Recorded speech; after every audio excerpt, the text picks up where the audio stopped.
بسم الله الرحمن الرحيم. عم يتساءلون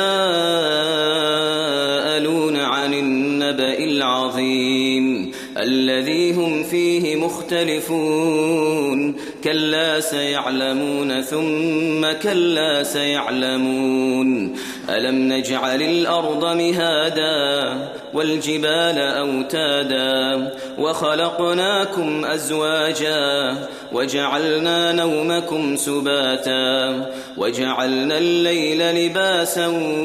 وجعلنا النهار معاشا وبنينا فوقكم سبعا شدادا وجعلنا سراجا وهاجا وأنزلنا من المعصرات ماء ثجاجا لنخرج به حبا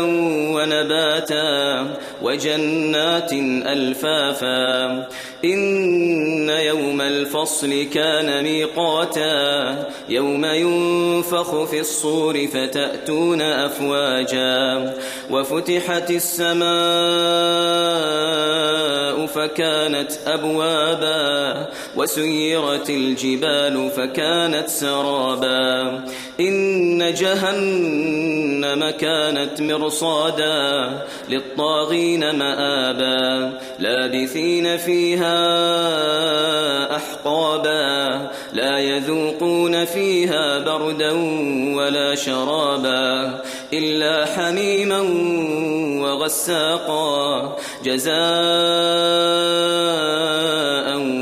وفاقا إنهم كانوا لا يرجون حسابا وكذبوا بآياتنا كذابا وكل شيء أحصيناه كتابا فذوقوا فلن نزيدكم إلا عذابا إن للمتقين مفازا حدائق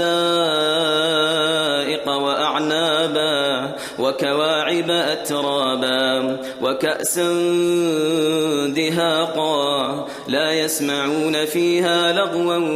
ولا كذابا جزاء من ربك عطاء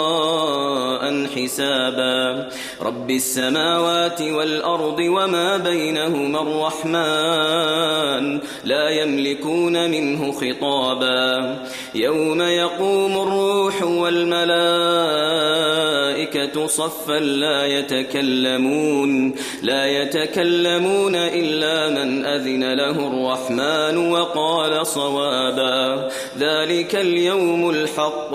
فمن شاء اتخذ إلى ربه مآبا إنا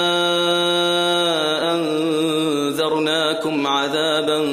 قريبا يوم ينظر المرء ما قدمت يداه ويقول الكافر يا ليتني كنت ترابا.